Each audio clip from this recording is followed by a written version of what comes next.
Lorsque l'on est enfant, on ne se préoccupe pas vraiment de l'endroit où nos parents nous emmènent. C'est bien des années plus tard que l'on comprend pourquoi ils choisissaient ces endroits pour nous.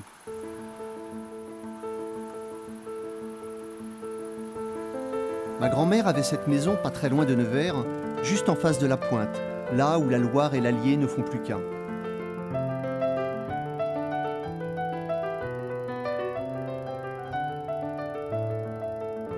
J'avais 10 ans, je jouais sur la plage pendant que mon père pêchait dans les eaux voisines.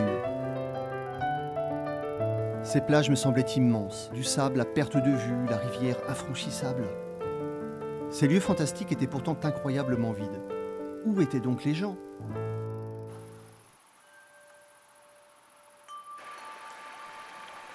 « 40 ans plus tard, les lieux sont restés ce qu'ils ont toujours été, paisibles, solitaires et magnifiques. Nous sommes au bec d'Allier par un radieux dimanche d'août. Ce petit coin de paradis que personne ne semble avoir découvert est devenu mien, mon havre de paix. C'est ici que je reviens chaque année pour me ressourcer.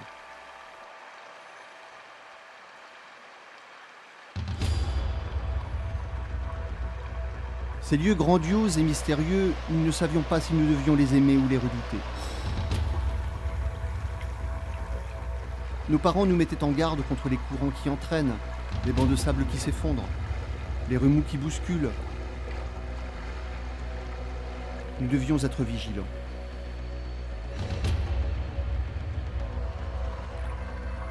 Et si nous nous aventurions à la nage, nous cherchions à éviter les caresses brutales des branches à moitié immergées, tels des sauriens immobiles attendant au cœur des flots, semblant guetter le nageur distrait.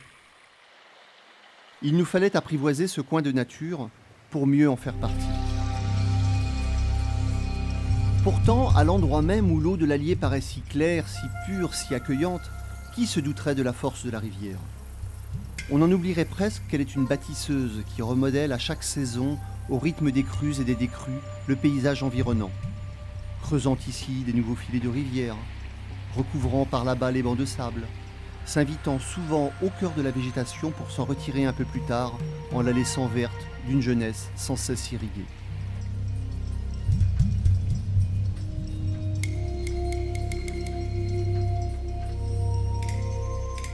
C'est lorsqu'il dépasse les bornes, quand l'Allier veut se faire plus important que la Loire, que rien ne va plus.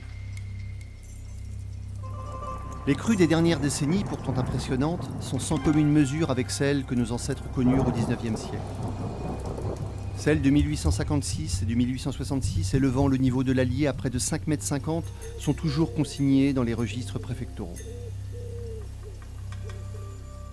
À cette époque, il ne s'agissait pas de caves inondées, mais de maisons emportées, de marchandises perdues, de professions sinistrées. Le Bec était un village de mariniers. La Loire et l'Allier étaient leur outil de travail pour acheminer leurs marchandises de port en port.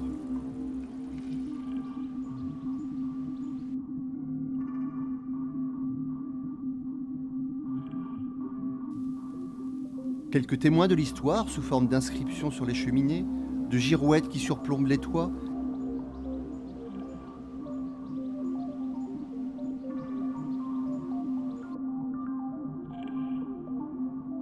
à 2 pas des habitations, les tourets sur lesquels les bateliers arrimaient leurs embarcations de l'époque, les futreaux et les gabarres. L'eau était alors toute proche de la route.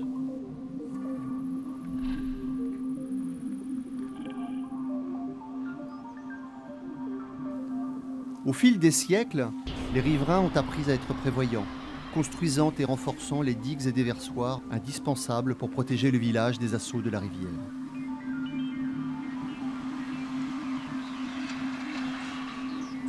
L'eau est partout dans ce site aujourd'hui protégé. La Loire, l'Allier et le pont-canal à 2 pas du Bec. C'est toujours l'enfant en moi qui d'un coup de vélo ne peut résister à la tentation d'aller assister au défilé. Le cérémonial du pont-canal du Guettin attire son lot de badauds et tout ceci se déroule dans un vacarme assourdissant, celui de l'eau se déversant dans le compartiment voisin, entre 2 écumes. On y voit des péniches hollandaises à coque blanche et bleue, les barges anglaises aménagées en résidence, et on imagine la vie à bord, les repas face aux paysages qui défilent, les siestes bercées par les remous, les escales sous les yeux des enfants, rêvant à des voyages impossibles. Ce défilé nous impressionnait tout autant que le long processus des écluses permettant de faire passer ces demeures flottantes près de 10 mètres plus bas ou plus haut.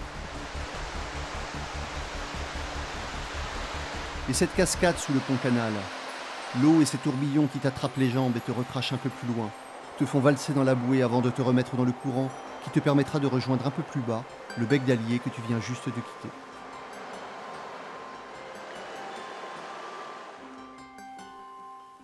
À 2 pas de là, des eaux paisibles nous invitent à des promenades pédestres et roulantes sur les voies vertes qui bordent le canal.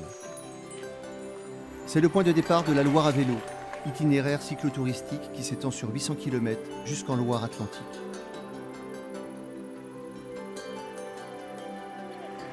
Le bec d'Allier reste un lieu privilégié, un espace de paix où chacun peut se poser avant de reprendre son chemin.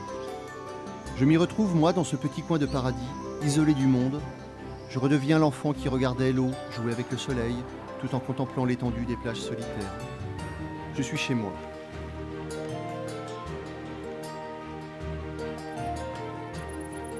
Je m'endors encore aujourd'hui en célébrant les ciels de feu, ceux-là même que contemplaient en ces lieux les mariniers du bec 2 siècles plus tôt.